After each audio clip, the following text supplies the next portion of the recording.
What's up, guys, and welcome to another Overwatch replay, the show that gives you all the tips and tricks you need to know to become a better Overwatch player. Today we have another match on Ilios, the King of the Hill map set in Greece, where I play Ana again because I am on my quest to become a better Ana player. So here we go. To start off, we actually get a pretty nice team comp. I think we get 2 tanks and Diva and Rhine and get some DPS. Oh no, it was Orisa, right. So we end up getting a second healer here, which is really nice. The Mercy Ana combo ensures that all your tanks and essentially everyone's going to be really well healed. So we also get a Mei, which ends up being a little troublesome at times, but all in all, a pretty solid Mei player and pick. You can hear me there saying, asking Mileni to pick a tank, and he picks Rhine, I believe, and that sort of ends up working out. Right, so here's our team comp.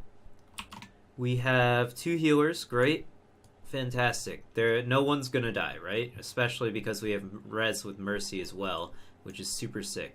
We've got Orisa, who once she's on the point, once we've secured the point, she's going to be pretty awesome because she can hold down one area pretty well. If she's staying put, she can do damage, and she can change where people are going to be with her right click, and she can really shut people down who are trying to dash into her, maybe Doomfist or Reinhardt, and even stop Mei because she has she's got that. What is it? One of her abilities is pretty sick. We have Reinhardt, who's going to help out with Orisa, doing the shielding, these two. And then we have Mei, who can also throw up a wall. And Soldier is left to do the majority of the damage. So hopefully Mr. The Runs, a pretty funny name, can take care of that sort of stuff.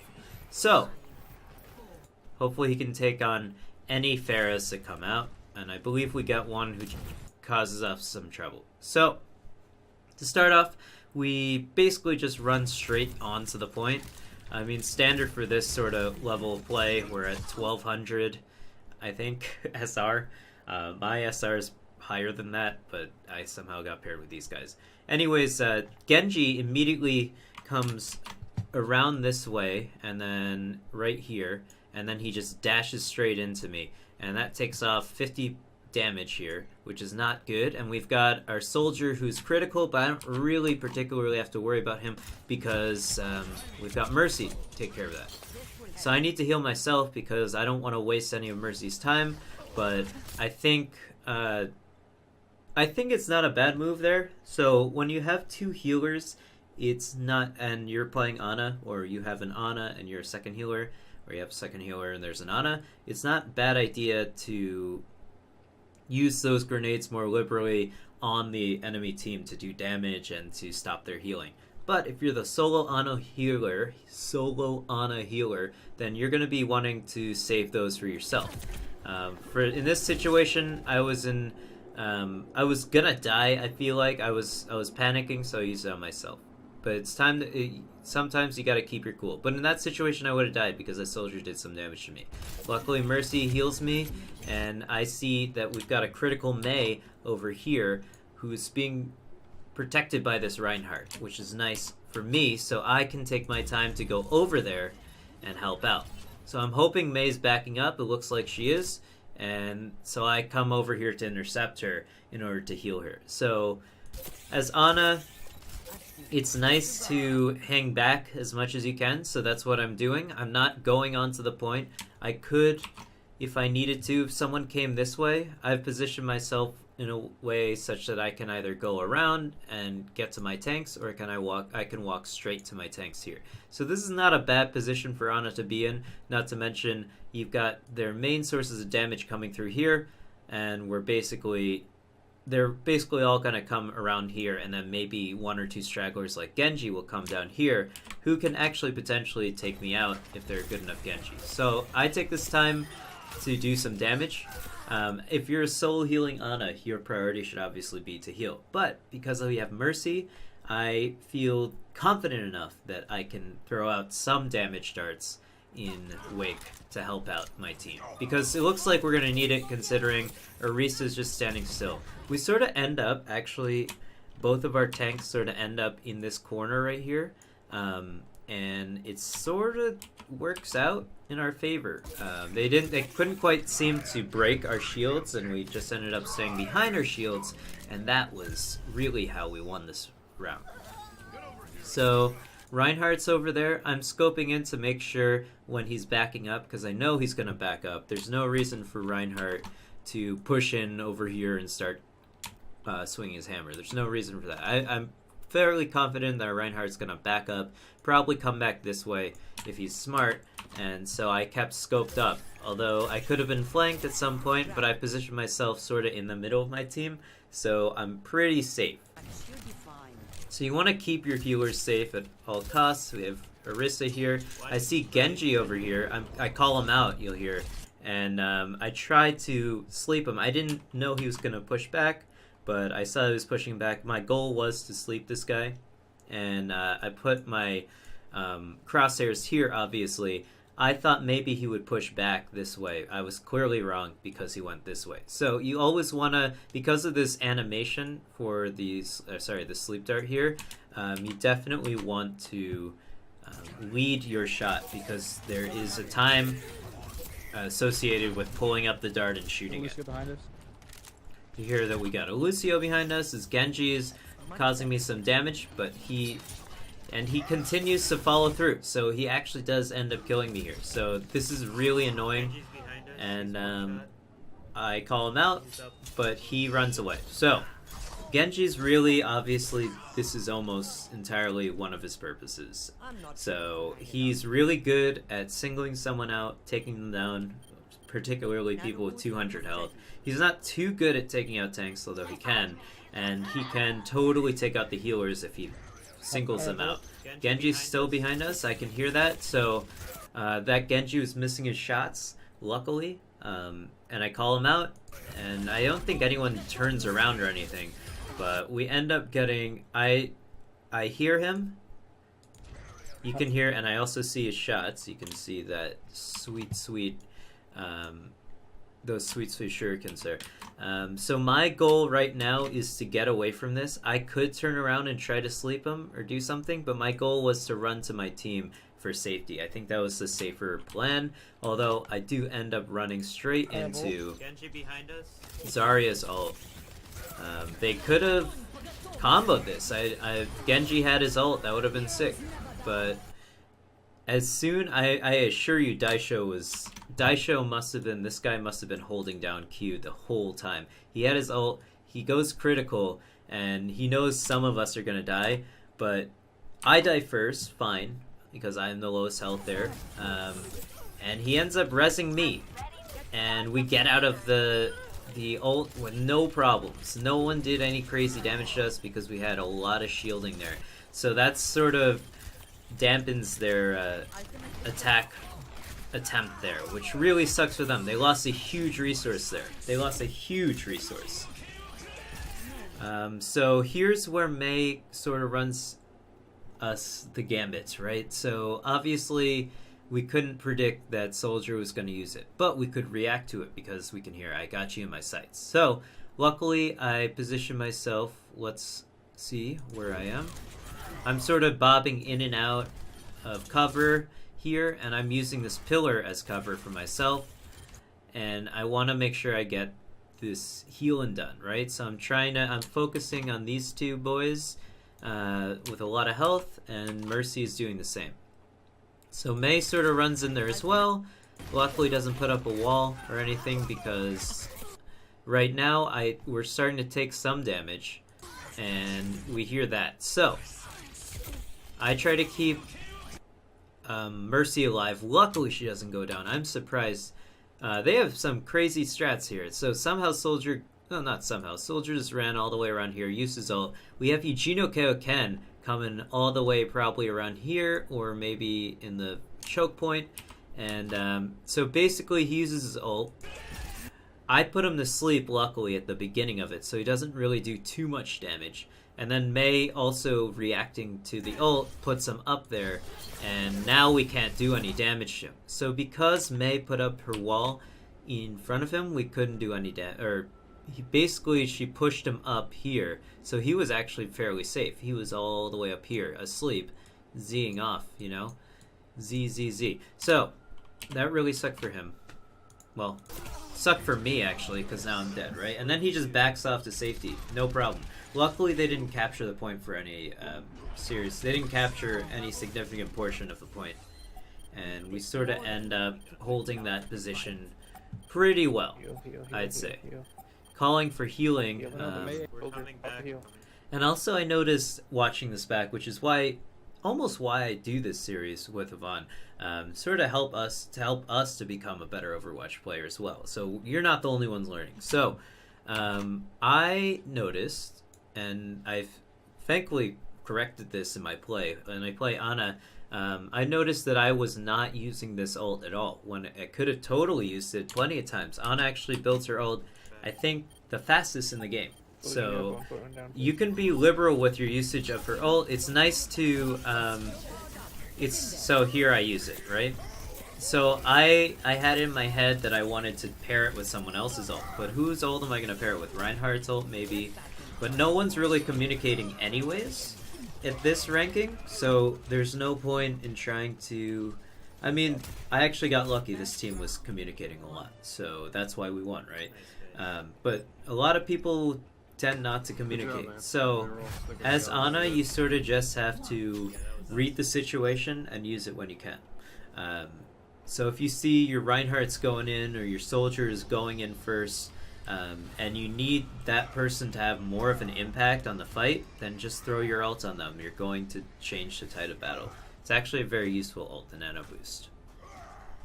But it's pretty annoying when an Ana is stingy with it. So, because she builds her ult up pretty quickly, especially when there's an Orisa and a Reinhardt around, because she can just heal them pretty well. So, moving forward, we keep the same team here. I believe their Pharah causes a little more havoc on us this time, because she's actually pretty solid in this level. She has really nice... All these pillars are really great for her. She can just sort of hover around here and then bob out, shoot a couple rockets, and then bob back. And do that until she gets her ult built up, and then really hurts her.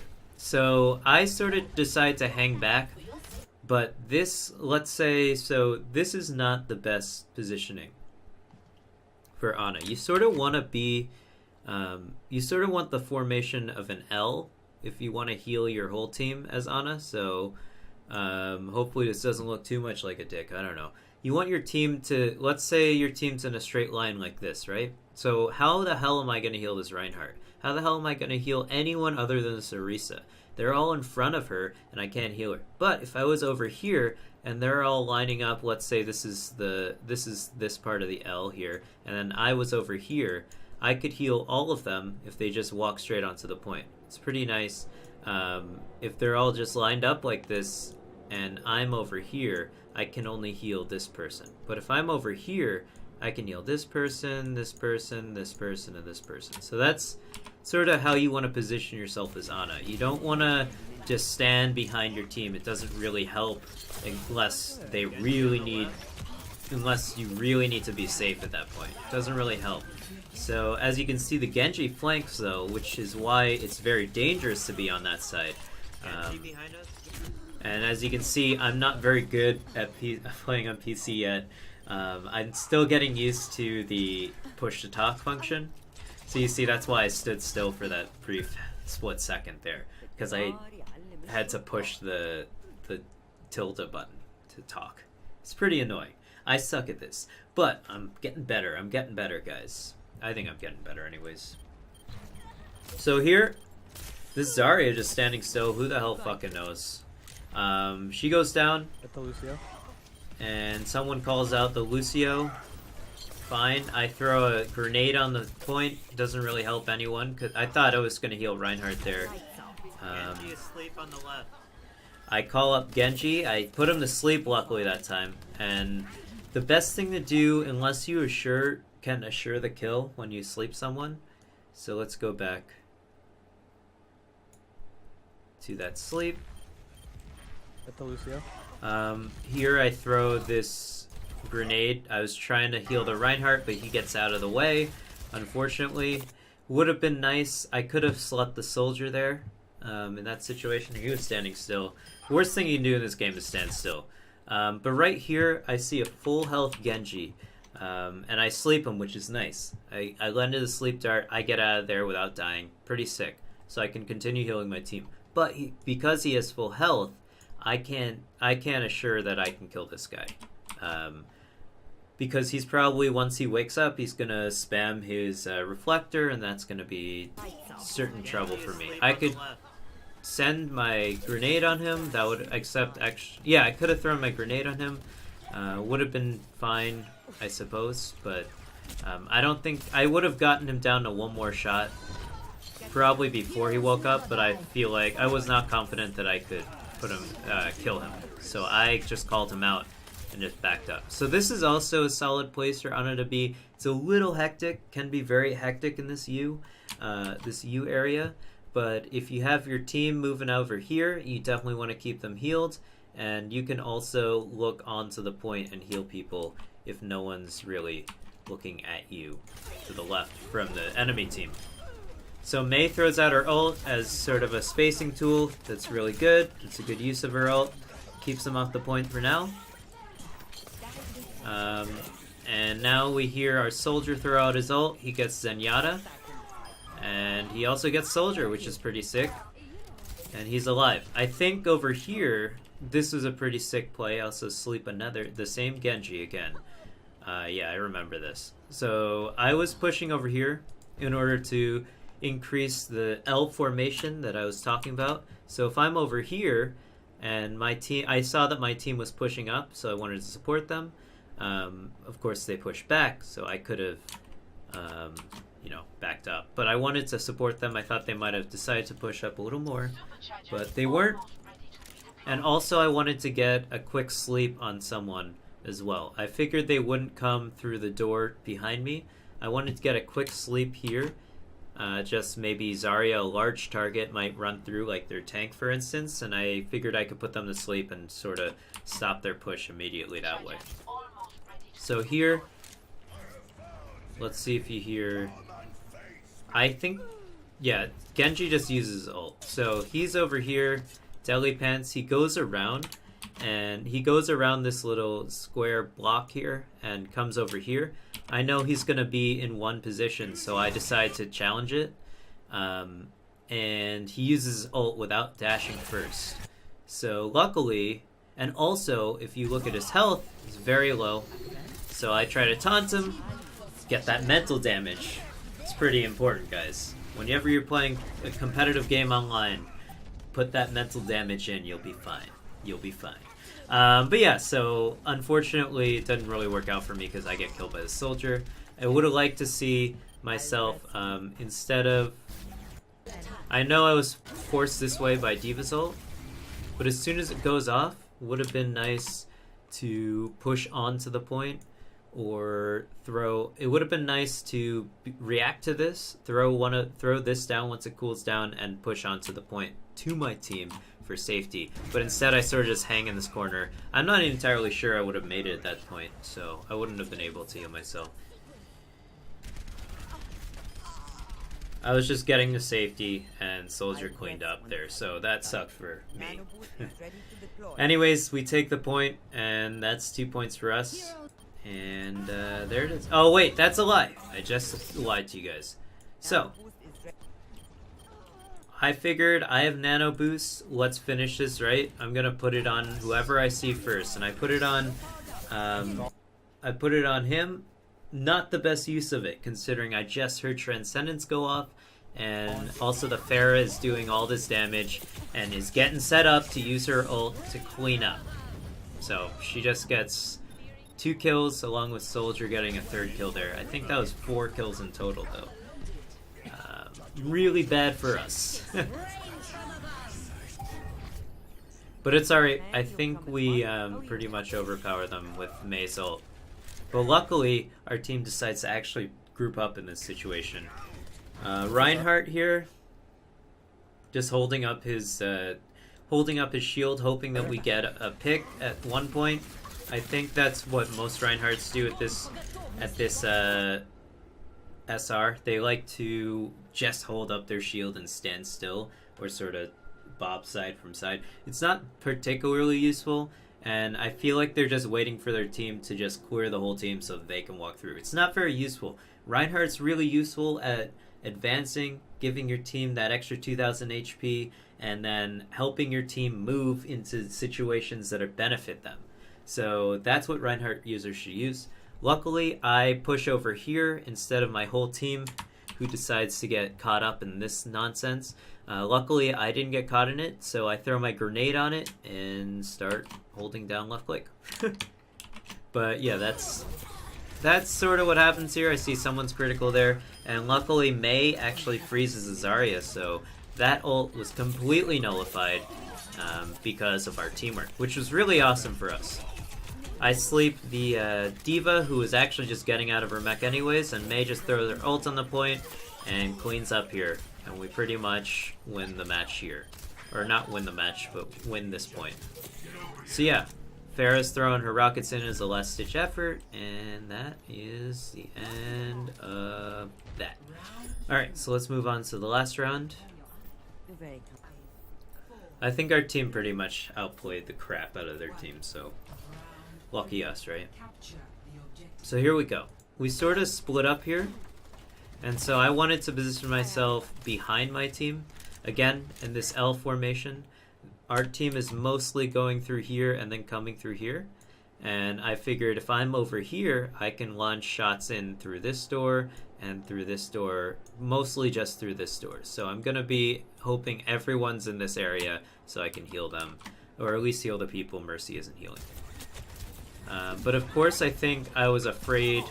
I get a nice sleep there. I waited for Zarya's thing to die off, and then she's one shot, but unfortunately no one could finish her off. This Zenyatta just standing still. I couldn't... Our soldier might have been able to launch a shot into him for once. He was up top there, did nothing. Thanks a lot, soldier. But I'm just calling a group up because I feel like we're sort of just trickling in at this point, and it's really easy to just get caught in that mindset. You know, like, oh, I just spawned, I gotta get back to the point, and it's really difficult to deal with that sort of crap when you know, you want to win, right? You want to finish the game off, and you see that someone's hurt on the point, you gotta go help them out, right? But unfortunately, it's much better for your team if you just wait for your team and group up. So here I'm sort of going out of control here. I'm sort of just circling the point because I think Ana is actually not exactly the best choice for this particular map, because she doesn't, and snipers in general are kind of tough to use on this map because the point is so covered. And so that really ends up being difficult for Ana to get any healing done unless she's close up. Which is fine, she can do healing there too, but her forte is obviously the fact that she has a sniper, so she should be able to heal at long distances, which she should take advantage of. So I think I was trying to do this here. I get one shot on Soldier, and I miss a sleep dart. I should have just shot the sleep dart because he was standing still. Would have knocked him out of the point would have delayed this for a couple seconds. We would have been in a much better situation. So again, I noticed this. I have my ult here, as you can see here. I've had it for probably a couple, maybe a minute in total now. So I could have put it on Orisa here. I mean, granted, now wouldn't have been a good time, but I could have put it on her earlier, and we would have been in a better off situation. If not, we still would have been fine because I would get my ult back sooner or later because I'm on it. So, and we have the advantage, so why not try to keep it, increase the time that we've captured the point, right? So using my ult would have been useful at that situation. You sort of want to assess the situation again, right? So I kept thinking maybe I really want to, and a better Hanzo would have killed me there. I keep thinking that I want to pair it with someone's ult, but no one seems to want to do that. Right now would have been a perfectly fine situation to use it in. Put either on D.Va or Orisa. And Orisa's sort of wasted her shield here. It's kind of a useless shield. It's protecting her bongos, sort of, but not really. Yeah, that would have... My ult would have cleaned up that fight a little faster, just 1 second faster, so... And here, we gotta keep this D.Va alive. So, I do so. And it's really just a matter of rinse and repeat, right? We gotta heal the people that are critical, and make sure that we're doing fine. So here, I see that the fight is rounding up. So this is really when Ana's ult comes in handy, right? When you're in this situation, either on attack or defense, right? So if you're on attack and you need to get on that point, throw her ult in there. It really changes some shit that goes on in the battle. In fact, you might get some kills that you might not have otherwise. So in this situation, I'm thinking I really want to use my ult. I really want to use my ult because I really want to just not have to contest ever again, and I really just want to fucking win this game. So it's sort of like a trump card. And if you play it, it might work. So I think I do throw it on right now at overtime. Yeah, I just throw it on her. I see her low in health, so you take half the damage essentially when Ana's ult is on you. And so I see her critical, and I throw my ult on her. Figure she might as well do more damage while all that nonsense goes on. So that sort of ends the battle. Had nothing to do with me throwing that ult on Orisa, but still was. Pretty good match for us, and hopefully that helped you guys think. It helped you out when playing Ana on Ilios. So thanks so much for watching, guys. Leave a thumbs up if you like the video. Go ahead and subscribe to us if you like us. Share this video with your friend if you think it might help them out and they're on a play. We'll go over the play of the match in a second, but I just wanted to plug our podcast. We also have a podcast every Monday. We do this show every single Wednesday on this channel. Go ahead and subscribe. Hit that bell button. And we do a Let's Play of various games, either a single-player game or a multiplayer game, of spanning all years, pretty much, and all consoles and all PCs and all that nonsense. Yeah, so go ahead and check us out. Hungover Gaming. We're super fun times playing the video games. But I digress. Let's check this sweet, sweet play of the game out. D.Va Lorgoth, the king of D.Va, as he's known. On the point already, sees Reinhardt and decides to disgustingly boop them off. Gets a double kill. Play of the game. Thanks so much for watching, guys. Catch you guys next week. Peace out.